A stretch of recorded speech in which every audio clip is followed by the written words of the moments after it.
What's going on with it? I'm Southside Tre. You should already know what it is anyway. Subscribe to Full-Time Digital House. Follow me on any social media, Southside_Tre. Let's make it happen. So I think it's safe to say it's a lot going on in America right now. What's even more sad about it is this type of thing has already been happening. It's just that this time, it's a little bit too close to home. Tomorrow's never been promised, and we take that for granted. But with everything going on right now, I think people are starting to remember that. I guess that's why it's been on my mind to just speak from the heart and not waste another day without having these type of conversations.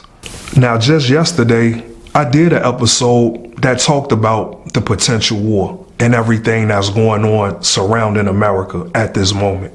So I'll be sure to have that video available tomorrow. But on that subject, I'm gonna say that I hate the way that this whole scenario affects people who have nothing to do with anything. It's already been warnings issued to these countries, telling people in these cities that they have to evacuate.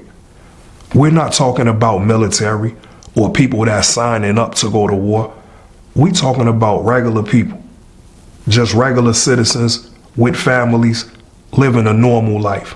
Their whole life has changed. We never feel for people until we wear those shoes.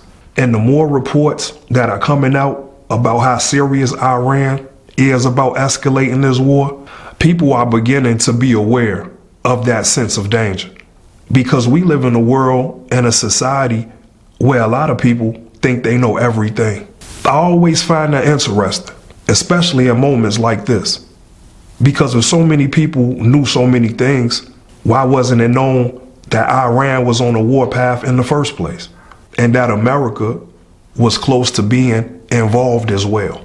Why is it that when it's a potential world-changing event, nobody has any answers until after the fact? If we didn't know then we damn sure don't know now. All we know now is we better buckle our seatbelt. Because as much as people think they know so much, we don't know what's about to happen. We don't know what the next step is. We've put so much stock into politics in America, then when real situations like possible wars escalate, most Americans can't do anything but sit back and hope that the government has it figured out.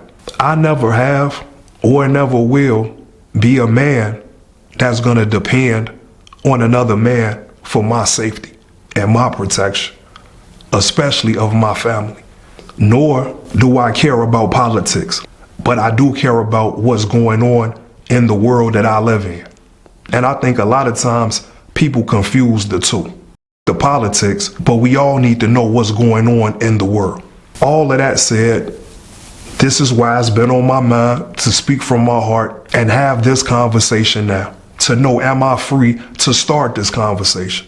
Even with all that being said, and tomorrow being Juneteenth, this is the perfect time to get our house in order. It's been long overdue, and we've been too focused and distracted on things that are irrelevant as much as they are ignorant.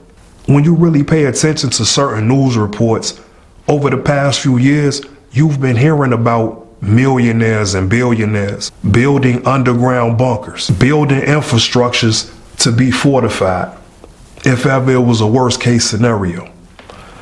Money equals power, and knowledge is power. These people aren't just spending this money to get these underground bunkers built in the numbers that they are getting them built for no reason. Elon Musk and people that are interested in getting to space are not just trying to go to Mars for no reason. There are greater things happening in the world other than who's sleeping with who. Did it really take Iran to demonstrate what they could do and then threaten America for us to really start taking things more serious? Because I guess that's a stupid question.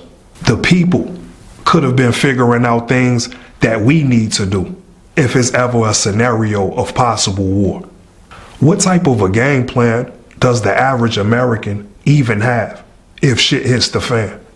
Most Americans are living check to check. Who could even afford any type of real resistance? Because it seems like a lot of Americans, no matter what the color is, were oblivious to a possible war even happening.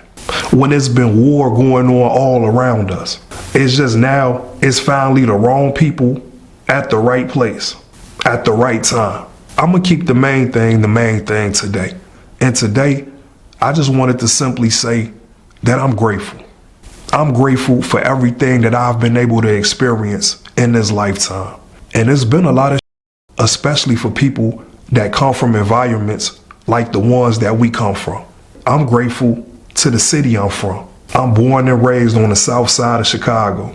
That hasn't always been a walk in the park, let alone just being a black man in America.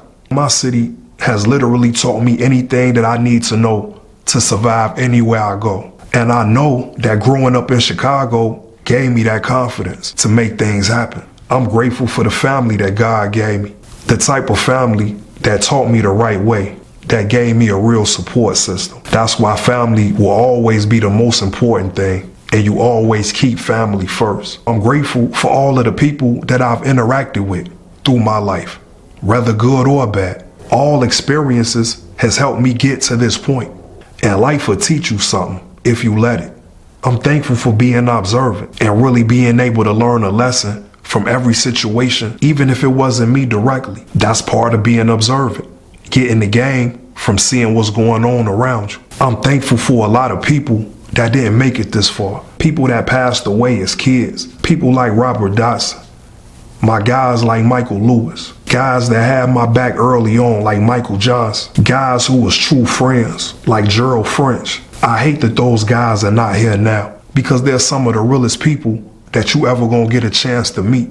But I'm grateful that God is giving me this gift so that in some way I could keep those names alive. I'm thankful for getting a chance to be a first-time dad, a first and probably only time dad. It's better than anything I would have ever imagined. To raise and teach somebody that you created. It's something that you really just can't put it into words.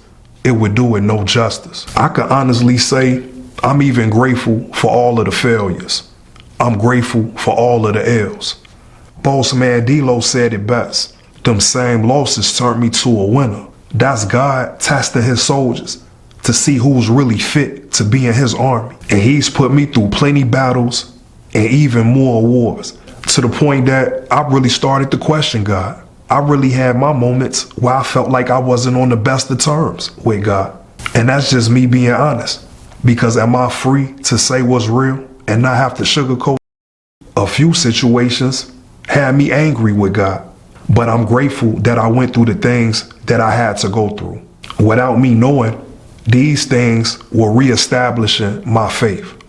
It felt like God was purposely putting up these roadblocks.